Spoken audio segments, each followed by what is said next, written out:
Hi, I'm Max. Today we're switching gears. Up to now, you've looked at climate models that take human emissions as a socioeconomic input. The flip side is a socioeconomic model that takes climate input, like economic damages due to climate change. Unlike climate models, since socioeconomic models are about us, they can include knobs that in principle we as a society could control. These two kinds of models can be coupled into a single world model that can produce projections for different parameter settings. Integrated assessment modeling is the practice that uses these models to determine for a given setting how we should best turn the knobs.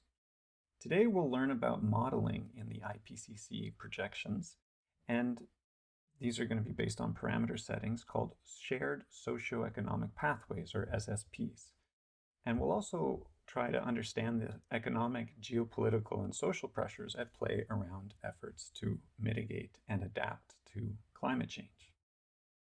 So, hi everyone, I'm Max Paul-Matuzel. I'm a research associate at Mila and the Université de Montréal. I've designed the rest of the content for today that I'm super excited to share with you, and we're going to cover a lot of ground, so let's get into it. So growth is an apt way to describe our species' history on this planet so far. Here's the world's population marching up and up, broken down by region over the last 10,000 years. And note the log scale here on the y-axis. So growth is approximately exponential. There's a sharp upswing at the end here from preventing childhood death with modern living standards. Maybe this larger population growth could have emerged in another development model, but in our case, it arose within a capitalist growth model. Let's zoom into this recent history. So population is still growing, but talk to demographers and you'll learn that fertility rates are dropping and the human population is projected to stabilize towards the end of this century. So it seems we are lucky to have escaped the overpopulation bomb, which was the simple idea of widespread famine and societal collapse from population explosion. It was often professed alongside racist arguments proposing to restrict population growth in developing nations. So it's good that that's likely irrelevant now. Here and in the following slides, I've highlighted the last 20 years in gray to guide your eye. Aside from Asia saturating and large growth in Africa, these projections for different continents assume the rest of the century's trends won't be qualitatively different. Projections from some IPCC scenarios, so here for SSP 1, 2, and 5, shown as these dark blue lines, do consider climate change and instead show some moderate decline later in the century. So where does this capped labor force leave growth economics?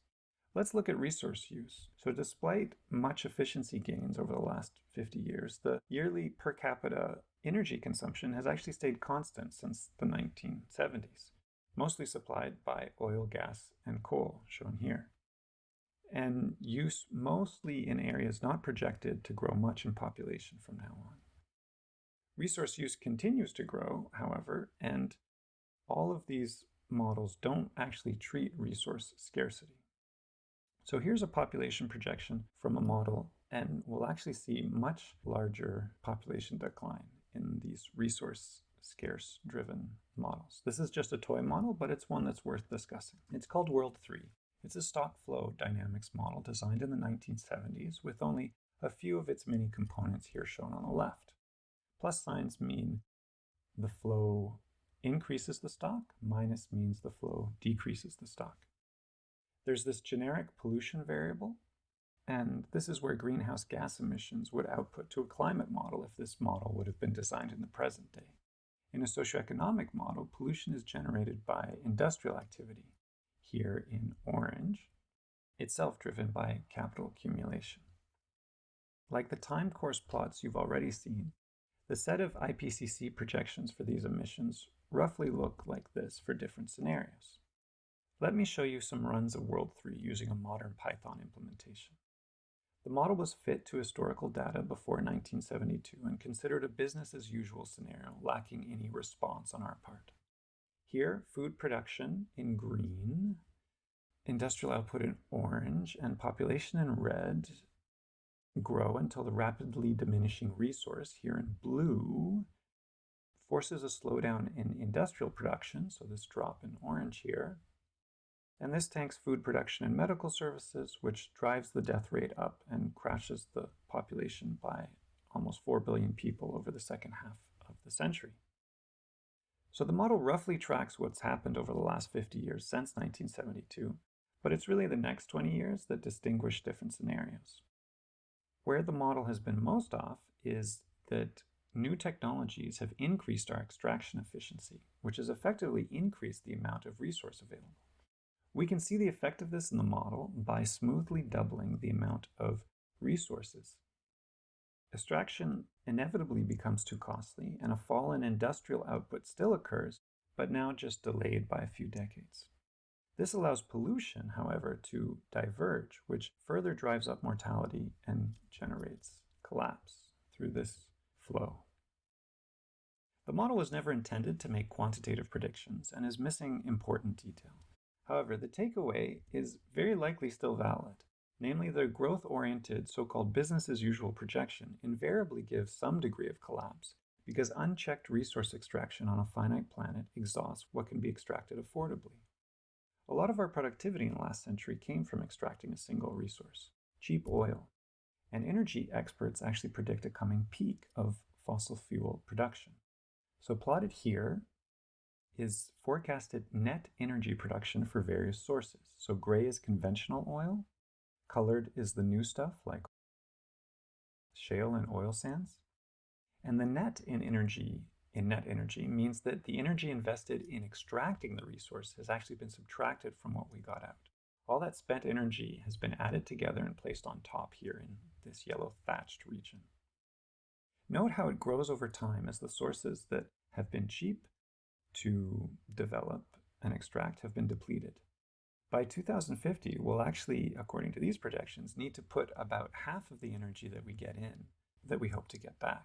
So while our use of these products are predicted to grow for another decade or so, they will steadily decline due to the progressive loss of market share to renewables as extraction gets more expensive. It'll no longer be the engine of our economy. In the short term, however, it is still highly profitable, and the industry will no doubt try to make the most of the fossil fuels in already developed reserves and in ones that can be cheaply developed. They are not the first industry to wane on a diminishing resource, so why not just let it be pushed aside by renewables? Why the imperative not to burn the remaining profitable fossil fuels? Well, this cheap, energy-dense, and versatile fuel has allowed us to build out into the world at an exponential rate. In the process, we have emitted carbon dioxide at similarly exponential rates that's raised the amount of carbon in the atmosphere to unprecedented levels, here shown on the right over the last 70 years. This change is a bit larger than the largest natural excursions over the past 800,000 years, here shown in this left plot. Importantly, though, these historical excursions had rates that are about 150 times slower. So this is consistent with the surprising fact that carbon dioxide is actually the largest waste product of human activity by weight at tens of billions of tons a year. To give a sense of the scale of these numbers, they are orders of magnitude larger than the total amount of solid waste produced by our civilization, which is just over 1 billion tons per year. The point is that our industrial activity has generated global scale effects.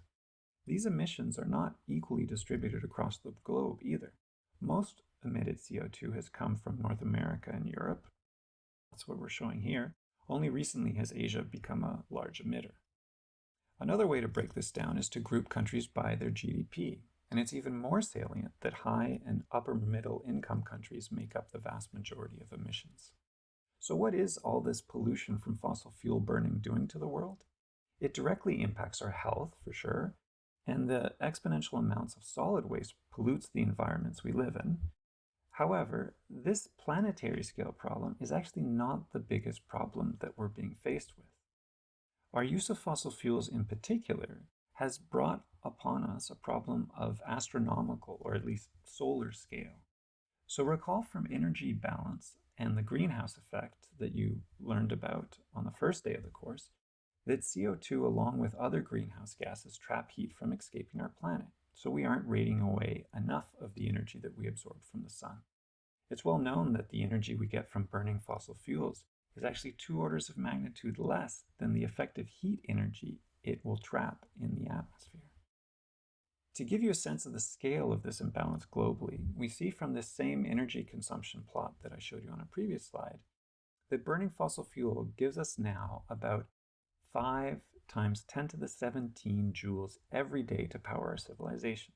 That energy, however, is again dwarfed by 2 orders of magnitude by the Earth energy imbalance, which is at about 1 watt per square meter and is currently increasing at about 10% a year. This is very likely driven by the emissions made as we burn that much fossil fuel. To avoid roasting, then, we must restore this energy balance, which currently means limiting emissions, and limiting emissions means limiting production and burning of fossil fuels. So is this projected waning of fossil fuels seen here sufficient? No. A rough overlay of the scaling down of oil production that would be needed to limit warming to meet the 1.5 Paris Agreement target is shown here. And it seems that oil production would have to go down substantially in this decade for that to happen. And instead, it will go up, likely taking us on paths that hit more than 2 degrees of warming. We need to target emissions for reduction, and to do that, we need to know where they are coming from. So back of the envelope formula is used in emissions accounting. It was adapted from the IPAT formula used in ecological economics back in the 1970s. It gives the impact as a product of population, so how many people have an impact, affluence, how able are these people to impact, and technology, the capability for impact. The idea is that we want to break down impact into distinct components, ideally ones that are independent and measurable. So the multiplicative interaction between them means that each factor is important and extreme reductions in one can offset increases in the other. So applied to emissions, we get the following expression, the so-called Kaya identity, a simple version of which is shown here. So it breaks down emissions using population and economic production, here measured in GDP and energy use. So the 3 measurable ratios are then per capita consumption, here in yellow, energy density of GDP in blue, and energy use in orange. You can play with these in different ways. For example, in this paper, in which the authors break emissions intensity into existing and new production. Now, of course, these 3 factors aren't independent since they likely result from a highly interconnected socioeconomic system. But it's a starting point to start thinking about where we need to make reductions. It is nonetheless a simple representation that obscures important details. For example, there's a strong skew in the distribution of consumption over the population.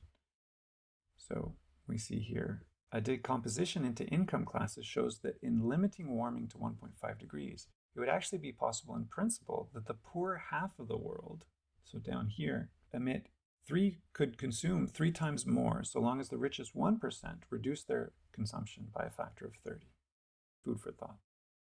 If we plot this breakdown of the Kaya identity over time, relative to the amounts in the year 2000, we see that while emissions intensity of energy is roughly constant in time, so that's this orange curve, so we're emitting about the same amount per unit of energy that we get, the second factor, so the blue, in the amount of energy we need to make a unit of wealth is actually going down, so that's energy per GDP here. However, this increase in efficiency isn't as large as the increase in GDP, such that emissions is growing overall in time. Okay, so this begs the question, could we increase efficiency so much, so drop this curve sufficiently, that we offset the growth in GDP? Well, the answer you get typically comes down to whether or not the person answering believes economic activity is limited by resource availability. In what we could call the physical picture here shown on the left, GDP is strongly tied to resource use, so to bring it down to sustainable levels, economic activity has to be reduced proportionally.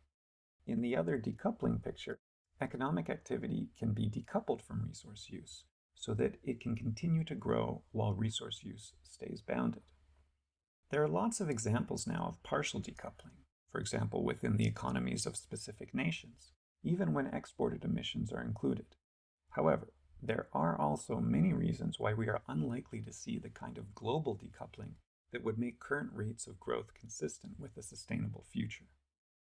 Increasing global decoupling is implicitly assumed in many professional circles, and they are the ones typically consulted by decision makers. So the establishment's current approach to the climate emergency bets rather heavily on decoupling. Note that the physical picture on the left simply assumes that our economies are limited by the physical constraints on our planet. The goal then is to manage our finite resources accordingly to sustain economic opportunity. Our current economic system, post-growth economics, doesn't demand unending growth, while green growth ideologies do. Okay, so let me leave you with some quotes about growth by Donella Meadows, one of the people that really started a global conversation about the limits of growth on our finite planet. Always ask, growth of what, and why, and for whom, and who pays the cost, and how long can it last, and what's the cost to the planet, and how much growth is enough. And to foreshadow the IPCC modeling in the next tutorial, I brought up another quote of hers where she says, as soon as society recognizes that it cannot maximize everything for everyone, it must begin to make choices. Should there be more people or wealth, more wilderness or more automobiles, more food for the poor or more services for the rich? All right, now you're going to go ahead to the computational part of the tutorial where you'll play with World 3, which is the world systems model that she made famous. Have fun!